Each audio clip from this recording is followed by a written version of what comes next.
Hidup TV mempersembahkan Oase Rohani Katolik yang dibawakan oleh para imam Keuskupan Agung Jakarta.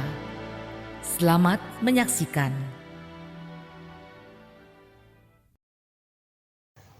Selamat berjumpa kembali para sahabat sekalian, para saudari dan saudara sekalian. Kita sangat bersyukur bahwa diberi Bunda Maria yang begitu setia kepada kita karena setia kepada Tuhan Yesus Kristus. Marilah kita berdoa dalam nama Bapa dan Putra dan Roh Kudus. Amin. Allah, Aba, Bapa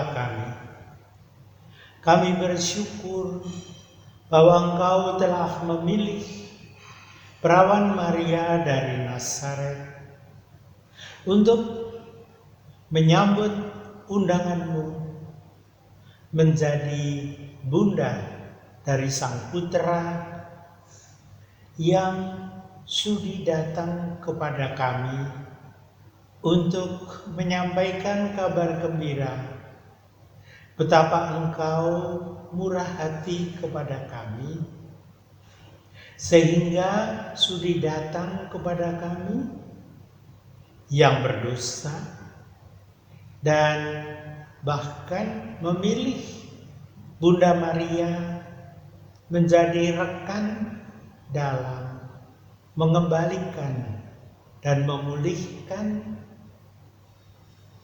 persaudaraan antara kami dengan Engkau sendiri.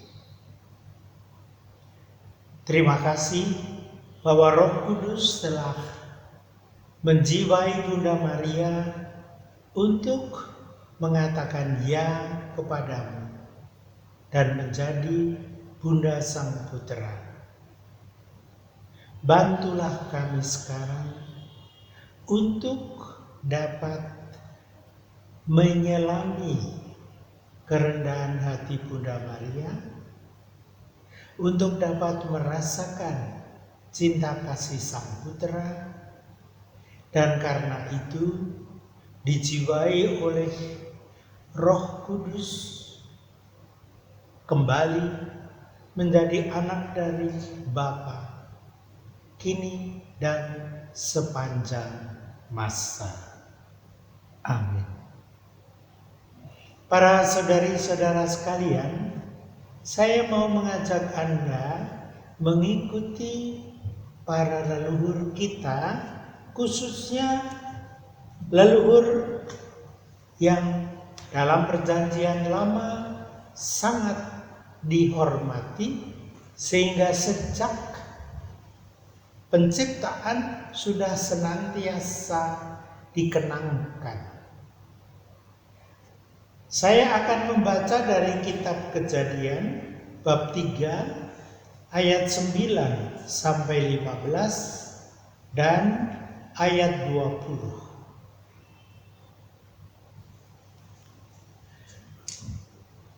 Setelah Adam makan buah terlarang, Tuhan Allah memanggilnya. "Di manakah engkau?" Saud Adam. "Bunyi langkah Tuhan saya dengar di taman. Saya menjadi takut sebab saya telanjang. Maka saya menyembunyikan diri." Tuhan bersabda kepadanya, "Siapa gerangan yang telah menyatakan kepadamu bahwa engkau telanjang? Apakah telah kau makan buah pohon yang kularang untuk dimakan?" Jawab Adam, "Wanita yang Tuhan berikan untuk tinggal bersama saya telah memberi saya buah pohon itu, lalu saya makan. Maka Tuhan Allah bertanya kepada wanita itu, "Mengapa kau lakukan hal itu?" Sahut wanita itu, "Ular menipu saya, maka saya makan buah itu."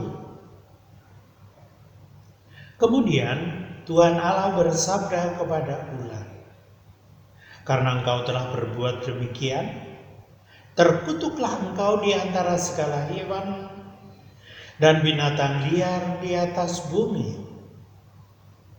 Engkau akan merayap dengan perutmu dan makan debu selama hidupmu. Akan kuadakan permusuhan antara engkau dengan wanita itu, antara keturunanmu dengan keturunannya. Ia akan menghancurkan kepalamu, dan engkau akan memakut tumitnya."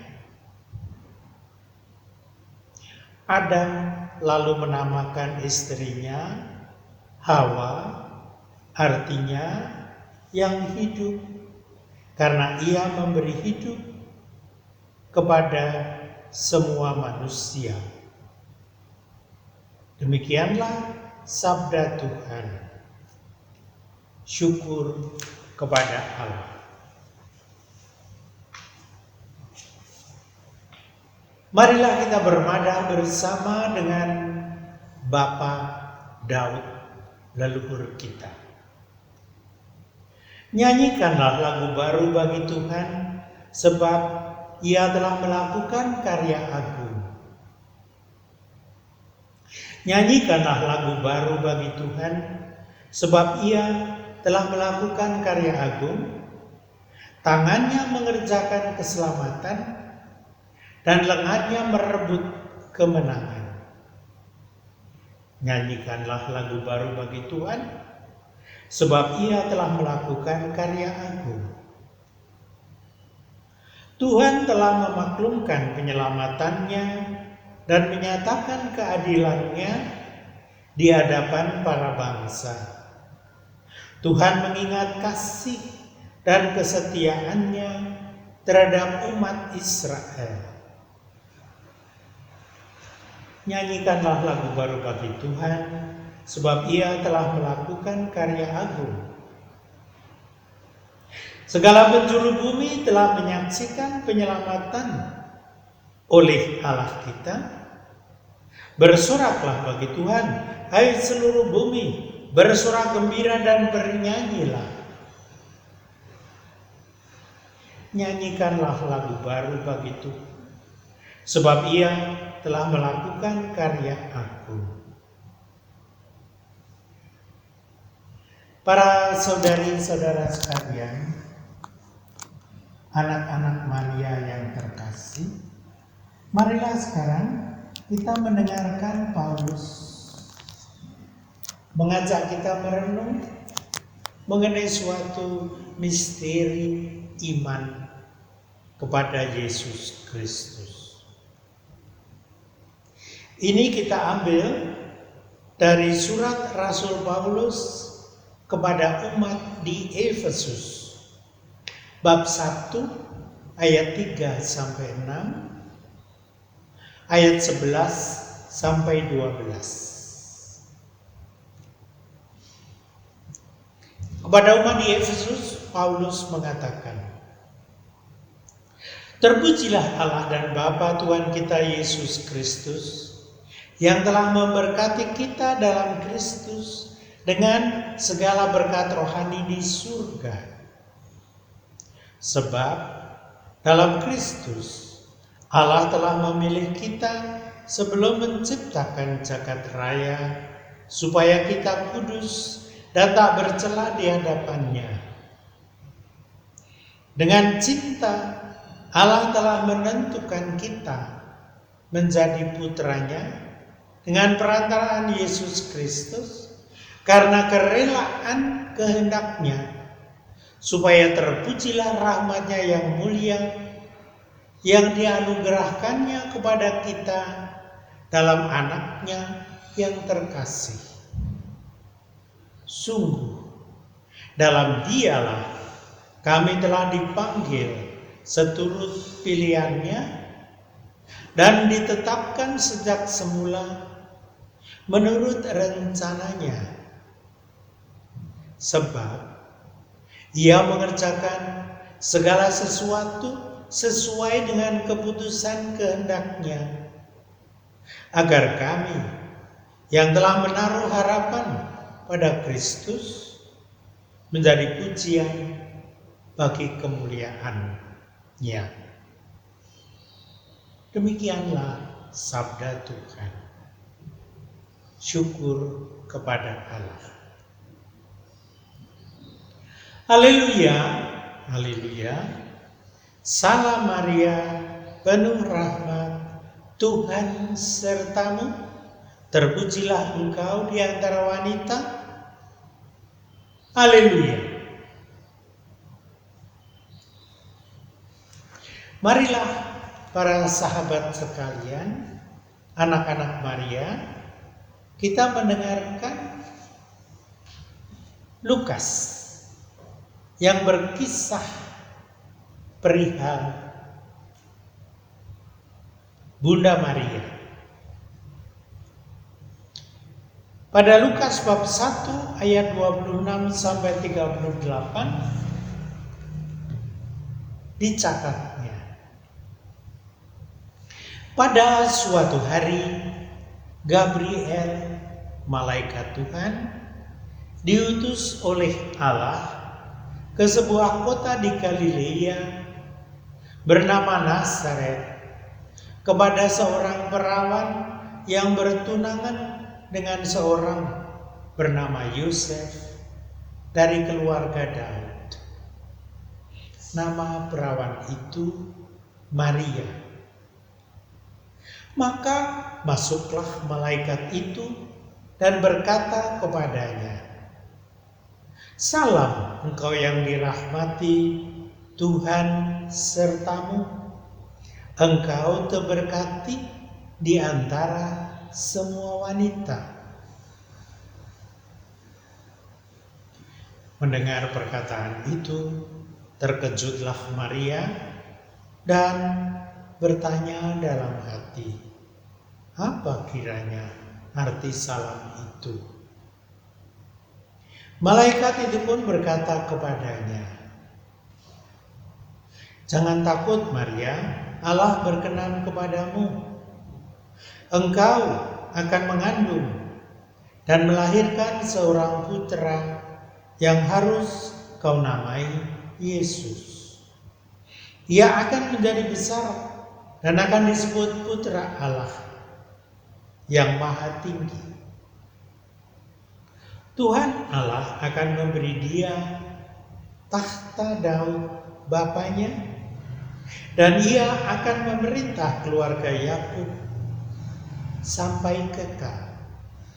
Kerajaannya tidak akan berkesudahan." Maria berkata kepada malaikat itu, "Bagaimana mungkin ini terjadi karena aku tidak bersuami?" Jawab malaikat kepadanya, "Roh Kudus akan datang kepadamu dan kekuatan Allah yang Maha Tinggi akan menaungi engkau. Sebab itu putra yang kau lahirkan akan disebut yang kudus, Putra Allah. Juga Elisabet saudaramu dalam masa tuanya telah mengandung seorang putra. Dia yang dikatakan mandul kini dalam bulannya yang ke-6. Sebab bagi Allah tidak ada sesuatu yang mustahil." Maka Maria berkata, "Aku ini hamba Tuhan, terjadilah padaku menurut perkataanmu." Lalu malaikat itu meninggalkan dia. Demikianlah sabda Tuhan. Terpujilah Kristus. Romo, bagaimana merenungkan bacaan 8 Desember dengan Bunda Maria dikandung tanpa noda? Terima kasih untuk pertanyaan itu, karena pertanyaan itu sudah cukup dini saya renungkan. Mengapa? Karena ibu saya itu berlindung di bawah Bunda Maria 8 Desember juga. Sesudah itu di novisiat dan sebelumnya di Seminari Mertoyudan, saya adalah anggota Kongregasi Maria yang berlindung di bawah perlindungan Bunda Maria 8 Desember juga. Sesudah sekian lama saya mulai belajar, saya berkenalan dengan para bruder FIC yang pelindung utamanya adalah Bunda Maria 8 Desember juga. Dengan demikian saya sangat awal berkenalan dengan Bunda Maria. Hal itu menjadi lebih kuat lagi ketika pada tanggal 8 Desember tahun 1973 saya ditahbiskan menjadi imam. Dan karena itu pesta 8 Desember mempunyai makna yang cukup mendalam bagi saya. Atas pertanyaan tadi, bagaimana merenungkan bacaan-bacaan tadi? Maka saya terkesan dengan pemilihan bacaan yang diambil oleh Komisi Liturgi untuk 8 Desember. Bacaan yang pertama adalah Kitab Kejadian. Awal sekali dari penciptaan manusia. Bacaan yang kedua menjelaskan hal itu lagi dengan bacaan dari surat Rasul Paulus kepada umat di Efesus. Nanti kita akan melihat perlahan-lahan betapa kedua bacaan itu erat berkaitan. Lebih jauh lagi, bacaan Injil diambilkan dari Lukas bab 1 ayat 26 sampai 38.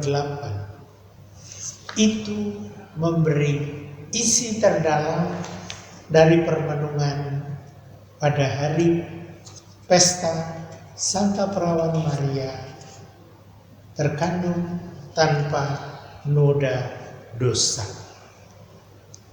Banyak yang mengatakannya dengan lebih lengkap. Bunda Maria terkandung tanpa noda dosa asal. Barangkali kita boleh melihat sebentar Kitab Kejadian. Ini adalah sesuatu yang sangat berharga. Bab 3. Apa yang terjadi? Dalam bab 1 dan bab 2 Kitab Kejadian, kita mulai dengan membaca Kitab Kejadian bab 1 ayat 2 yang mengatakan betapa Roh Kudus melingkupi seluruh alam semesta, semua yang ada. Sebelum Allah menciptakan segala-galanya. Bagi saya ini suatu ungkapan yang sangat berharga karena Roh menjiwai segala-galanya. Dan dalam penjiwaan itulah Allah menciptakan manusia. Maka penciptaan sejak awal mula ada dalam penjiwaan Roh yang Maha Kudus. Sekali lagi, bagi saya ini sangat berharga. Sebab semua penciptaan, seluruh penciptaan dari hari pertama sampai hari terakhir berada dalam naungan Roh Kudus. Sayang bahwa orang tua pertama kita ialah Adam dan Hawa telah menyeleweng dari pesan Tuhan yang berkata agar supaya mereka tidak makan buah yang terlarang. Dan pelanggaran itu menyebabkan bahwa mereka mendapat hukuman. Itulah yang disebut dosa asal. Dari sudut itu, Maria juga orang yang menjadi keturunan dari Adam dan Hawa. Namun karena tadi sudah saya katakan seluruhnya terkandung dalam Roh Kudus, dinaungi oleh Roh Kudus, maka adalah Roh Kudus juga yang sangat berpengaruh dalam keseluruhannya. Dan dalam kitab Kejadian yang tadi dikatakan, pantaslah kalau kita dari satu sisi bersyukur atas penciptaan, dari sisi lain menyesali dosa Adam dan Hawa, namun sekaligus juga mengagumi karena menjelang akhir dari bacaan tadi dikatakan bahwa Allah menjanjikan penebusan melalui, aku bacakan, akan kuadakan permusuhan antara engkau dengan wanita itu, antara keturunanmu dengan keturunannya. Ia akan menghancurkan kepalamu dan engkau akan memanggut tumitnya. Adam lalu menamakan istrinya Hawa, artinya yang hidup, karena ia memberi hidup kepada semua manusia. Para anak Maria yang terkasih, Allah sungguh Maha Rahim. Baru saja Adam dan Hawa melakukan tindakan yang bertentangan dengan kehendak Allah, itulah dosa pertama, itulah dosa asal. Pada bab 3 dari kitab Kejadian sudah mendapat janji penebusan. Betapa Allah Maha Rahim. Oleh sebab itu kalau beberapa waktu yang lalu Sri Paus mengajak kita mengheningkan cipta, memuji Allah yang Maha Rahim, itu memang tepat. Itu sungguh mendasar dari sudut kitab Kejadian. Maka dari itu juga merupakan sesuatu yang baik bahwa Hawa oleh Adam disebut yang hidup karena memberi hidup kepada semua manusia. Dan di sanalah kita berjumpa dengan Santo Paulus yang dalam bacaan kedua dengan sangat bagus menyebutkan suatu misteri yang dari satu sisi menyesalkan dosa, dari sisi lain mensyukuri penebusan.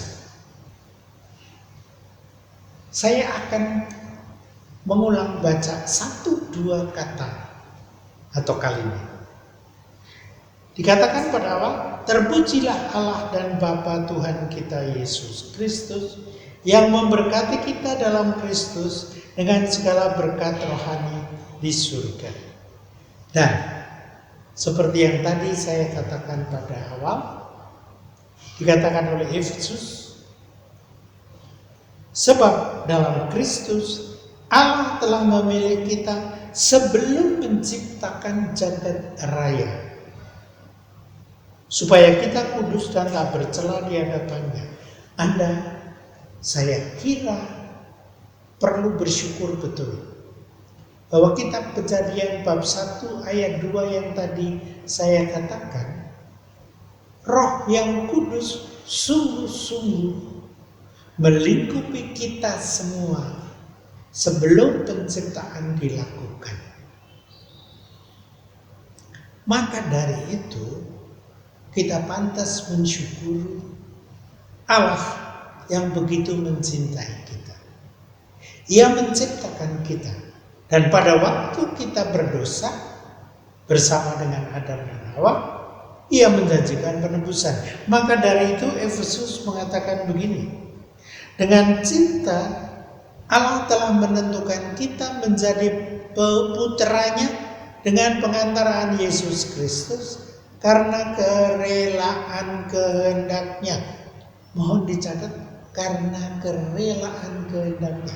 Bukan karena jasa kita, bukan karena kita berdoa, bukan karena kita melakukan novena, bukan juga karena yang sering kali kita lakukan, dan itu memang baik, yaitu yang kerap kali disebut berziarah kepada Maria, atau yang juga disebut sebagai doa 3 Salam Maria yang telah banyak memberi anugerah kepada umat. Betul? Tapi sekali lagi, bukan karena itu kita diselamatkan. Enggak. Tapi perhatikan, dalam Dialah kami telah dipanggil seturut pilihannya dan ditetapkan sejak semula menurut rencananya. Sekali lagi, terpujilah rahmat-Nya yang mulia yang dianugerahkannya kepada kita dalam putranya yang terkasih. Jadi, bukan karena jasa kita, bukan karena doa kita, bukan karena novena kita, bukan karena ziarah kita, tetapi karena kerelaan kehendak-Nya. Nah, lalu jangan bilang, oh kalau begitu kita nggak usah sembahyang saja, kita nggak usah ziarah, kita nggak usah doa 3 Salam Maria. Itu tidak mau saya katakan. Hal itu tetap berharga. Doa Salam Maria, doa litani kepada Santa Maria, doa novena Maria tetap berharga. Namun harus kita lakukan dengan penuh kerendahan hati. Sekali lagi, karena kerelaan kehendak Tuhan, maka semuanya itu dilakukannya. Maka Ia mengerjakan segala sesuatu sesuai dengan keputusan kehendak-Nya.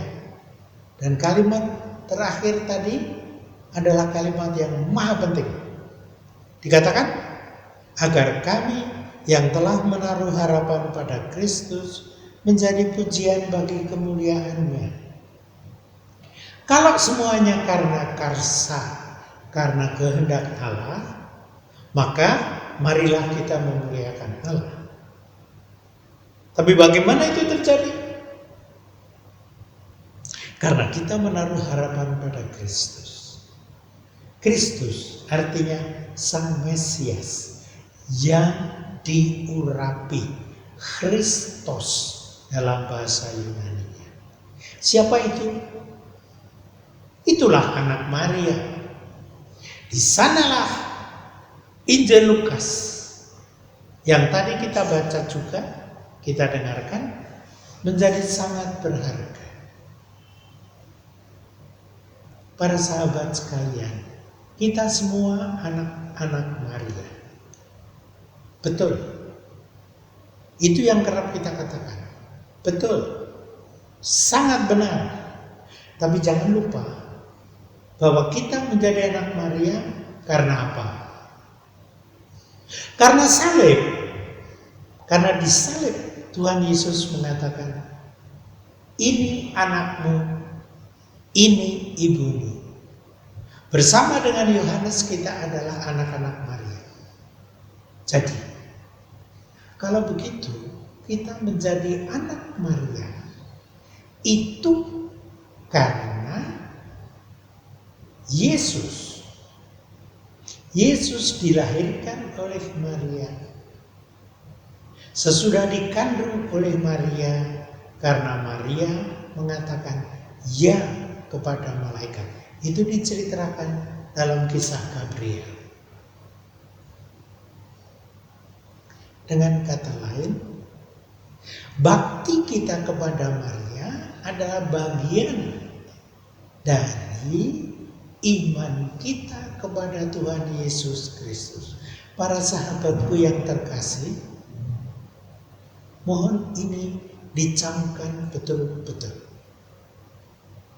Kita tidak menggantikan Yesus dengan Maria. Enggak.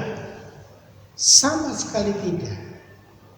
Kita tetap berpegang teguh bahwa Allah menebus kita melalui Sang Putra ialah Yesus Kristus, karena Roh Kudus mendapat jawab dari Maria, ya.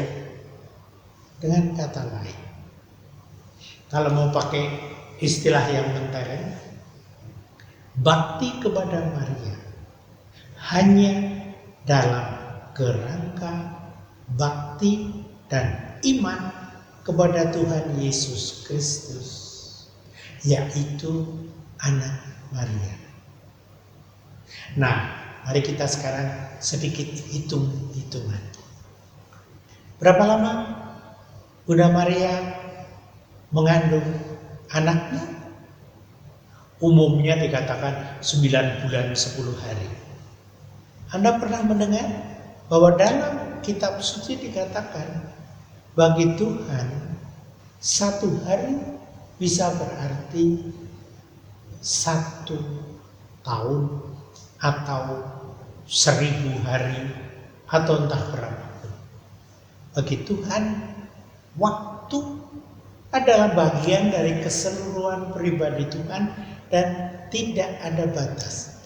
Maka sekarang kita ingat, Maria mengandung Yesus Kristus, Sang Putra 9 bulan. Jangan berusaha menghitung, jadi kalau begitu berapa tahun? Enggak. Ini berarti kalau kita menghitung begitu enggak cukup.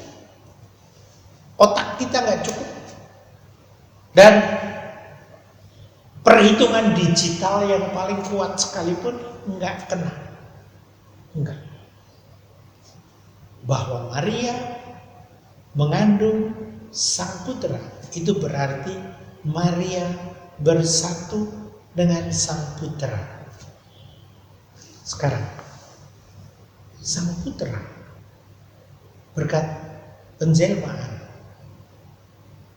ajarannya hidup bersama kita dengan wafat dan kebangkitannya, kita akui sebagai Sang Putra bersatu dengan Bapa.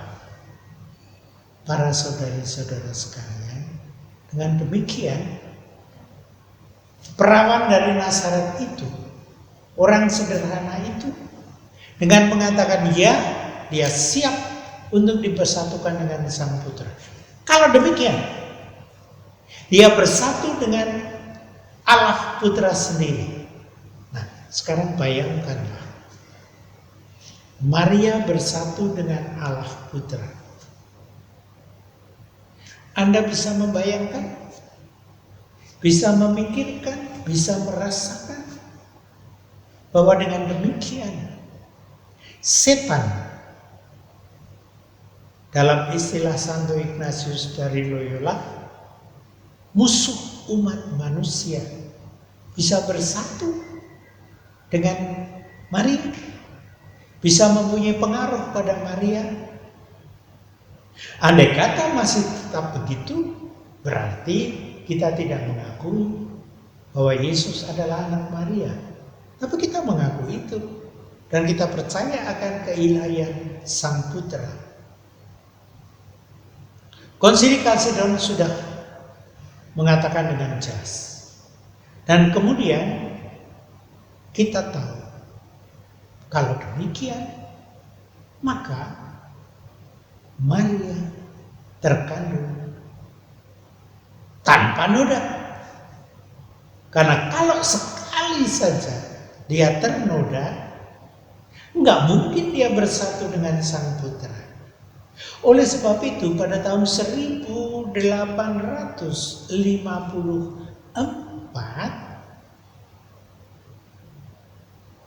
secara resmi Bapak Paus mengatakan Santa Maria terkandung tanpa noda dosa asal.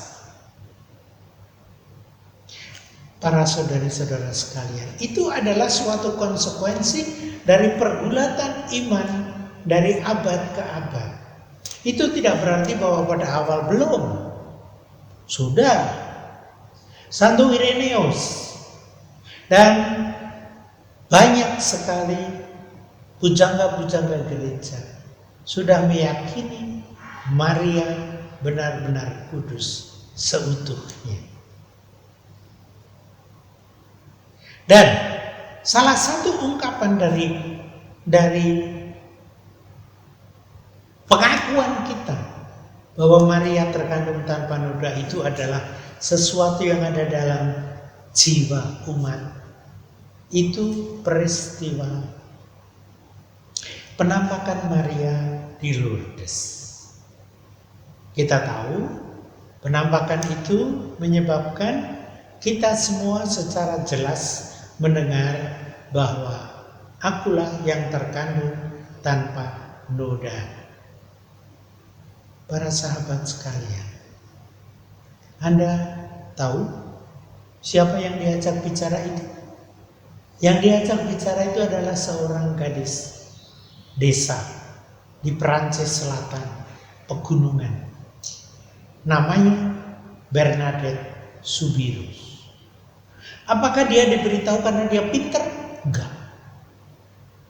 Menurut sejarahnya, Bernadette Soubirous adalah anak yang paling bodoh di dalam kelasnya. Oleh sebab itu ketika dia mendapat penampakan Bunda Maria dan diberi uraian mengenai aku adalah yang terkandung tanpa noda dosa, dia ngomong dengan pastor parokinya, nggak dipercaya sama pastor parokinya. Jangankan dipercaya, orang pastor parokinya saja nggak ngerti. Kenapa? Karena itu belum lama dikatakan di Roma jauh. Dan ini di desa, di gunung, sangat mengagumkan.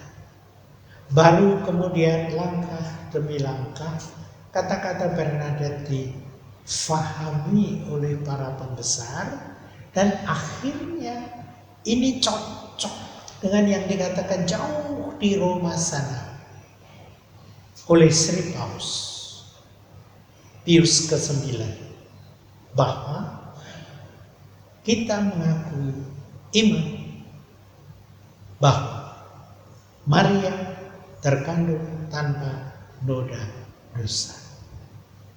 Para sahabatku sekalian, saya sudah cerita banyak dan panjang. Anda bisa merasakan bahwa bagi saya itu bukan sekedar cerita. Ini adalah sesuatu yang perlahan-lahan meresap ke dalam hati saya Walaupun barangkali pada waktu kecil saya tidak amat sangat menyadari. Namun saya betul yakin perlahan-lahan dan pasti bahwa Maria, Perawan Maria, Bunda Maria adalah Bunda Yesus Kristus, yaitu Maria yang terkandung tanpa noda dosa. Oleh sebab itu, para saudara sekalian, ketika Bapak Kardinal Darmo Yuwono menawarkan kepada Pater Provinsial untuk menahbiskan saya pada tanggal 8 Desember tahun 1973, saya menyambut dengan gembira hati karena itu bagian dari hidup saya dan dari keluarga kami. Namun, itu bagian dari hidup Serikat Yesus yang memiliki perkumpulan waktu itu namanya Kongregasi Maria, sekarang disebut sebagai suatu perkumpulan yang menggabungkan orang-orang yang mencintai Bunda Maria, sekarang masih hidup, dan karena itu menjadi persaudaraan orang-orang yang berkata, kami hidup Kristiani. Dan hidup Kristiani adalah hidup sebagai anak-anak Maria. Maka dari itu, kalau anak Maria itu ditahbiskan jadi imam, boleh bersyukur. Dan syukur itu saya ingin ajak lakukan dengan Anda sekalian untuk menutup percakapan ini dengan sesuatu yang dalam. Rosario diungkapkan 150 kali, sekarang menjadi 180 kali, atau berapa?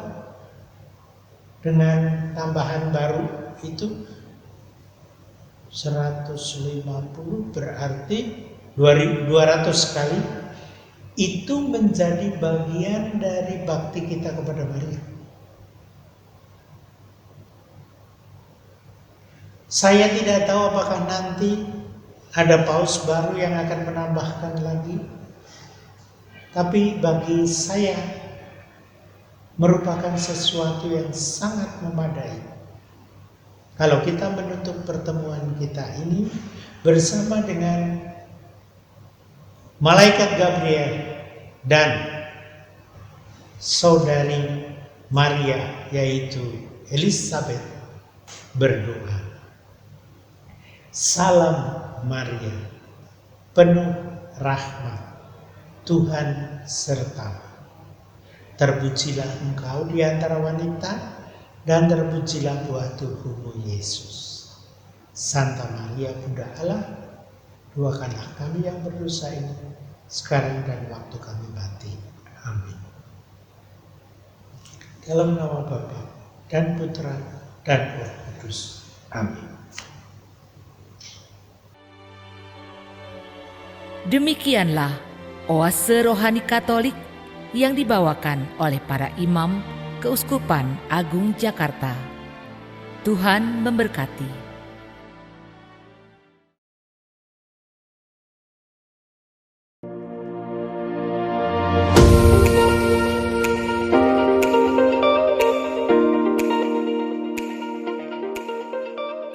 Saudari-saudaraku, umat Katolik Keuskupan Agung Jakarta yang terkasih, kita semua tahu dan mengalami bahwa kita, masyarakat kita, bangsa kita, bahkan seluruh dunia sedang berada dalam keadaan prihatin, bahkan cemas, karena tersebarnya wabah virus corona COVID-19 dengan segala akibatnya di dalam berbagai bidang kehidupan.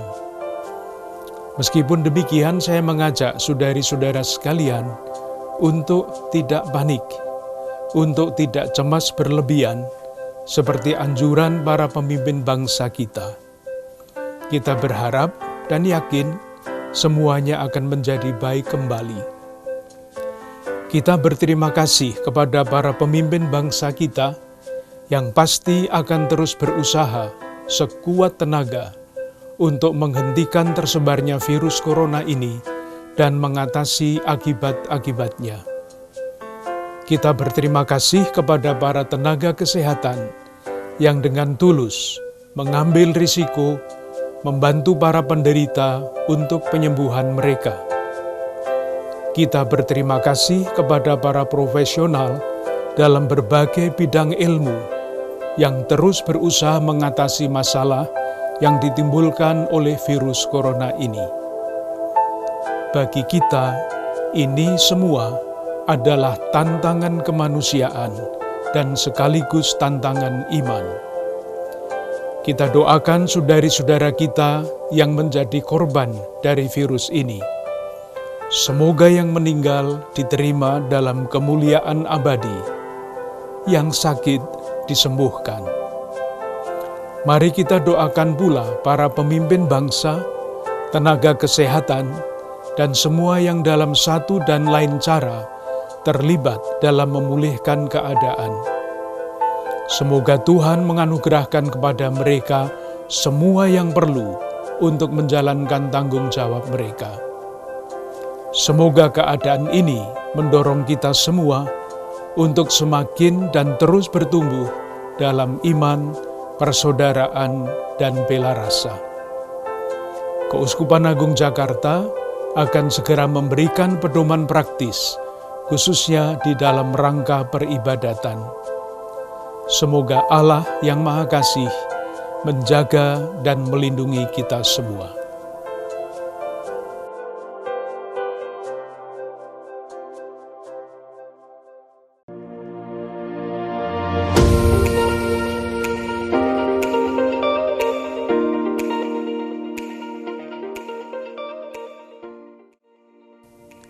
Saudari-saudara umat Keuskupan Agung Jakarta, salam damai kasih Kristus. Saya akan menyampaikan petunjuk praktis aktivitas gerejawi di Keuskupan Agung Jakarta untuk mencegah penyebaran dan penularan virus corona.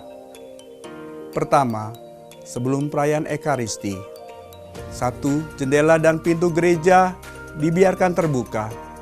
2. Bersihkanlah kursi dan tempat berlutut, meja altar, mik, buku dengan desinfektan. 3. Bagi umat yang berdemam tinggi dan sakit pernafasan, batuk, pilek, sakit tenggorokan, serta mereka yang merasa dapat menularkan, tetap berada di rumah dan memeriksakan diri ke dokter. 4. Sediakan dan minta umat untuk membersihkan tangan dengan hand sanitizer dan pemeriksaan suhu tubuh sebelum masuk gereja. Bagi umat yang bersuhu tubuh 37 derajat Celcius ke atas, diminta untuk kembali ke rumah dan pergi ke dokter. 5. Tidak disediakan air suci di depan gereja. 6. Menyediakan kotak kolekte di depan gereja. 7. Apabila dimungkinkan, silakan untuk melakukan penyemprotan desinfektan di dalam dan lingkungan atau kompleks gereja.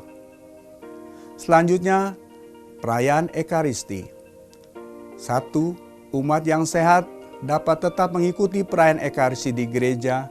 Bagi yang sedang menderita demam atau sakit pernafasan, batuk pilek, sakit tenggorokan, dan mereka yang merasa dapat menularkan, diminta beribadah di rumah dengan mengikuti perayaan Ekaristi hari Minggu melalui media online. 2. Umat cukup membuat tanda salib mengarah ke tabernakel. 3. Ekaristi diselenggarakan sesingkat mungkin, antara lain dengan Ordinarium tidak dinyanyikan, lagu-lagu cukup pembuka, persembahan, dan penutup. Uang kolekte dipersembahkan di kotak-kotak pintu gereja sebelum masuk gereja dan tidak ada perarakan persembahan. Salam damai ditiadakan, Penerimaan komuni hanya diperkenankan melalui tangan saja dan berkat anak ditiadakan. Selanjutnya aktivitas pastoral. Pertama, rapat-rapat sebaiknya via online atau ditunda. Kedua, pertemuan-pertemuan di GKP atau kompleks gereja ditunda. Ketiga, paroki menyediakan bantuan sembako dan multivitamin untuk umat prasejahtera. Keempat, saat ini juga menjadi kesempatan yang baik bagi umat Keuskupan Agung Jakarta untuk berbela rasa kepada tetangga yang membutuhkan dengan memperhatikan kesehatan diri. Selanjutnya, sakramen pengampunan dosa. Mengacu pada ketentuan Kanon 961 ayat 1.2, Bapak Uskup Ignatius Kardinal Suharyo menilai adanya kebutuhan berat untuk memberikan absolusi umum kepada umat beriman selama masa Prapaskah ini. Namun absolusi umum hanya dapat diberikan sejauh tuntutan Kanon 962 terpenuhi. Ada penyelesaian atas semua dosa, sehingga masing-masing berdisposisi layak dan berniat untuk mengakukan dosa-dosa berat satu persatu pada saatnya yang tepat setelahnya. Karena itu sebelum absolusi umum diberikan, hendaknya para peniten dipersiapkan secara sungguh-sungguh melalui ibadat tobat bersama. Absolusi umum ini hendaknya tetap memberi ruang bagi umat beriman yang ingin mengaku dosa secara pribadi. Selanjutnya ada catatan khusus. Pertama, petunjuk praktis ini akan selalu disesuaikan dengan situasi dan kondisi terbaru. Yang kedua, silakan Dewan Paroki Harian menyesuaikan petunjuk ini dengan kondisi dan situasi tempat atau paroki masing-masing. Saudara-saudari terkasih, marilah hidup sehat dan bersih. Kita berdoa agar wabah corona cepat berlalu. Tuhan memberkati.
Terima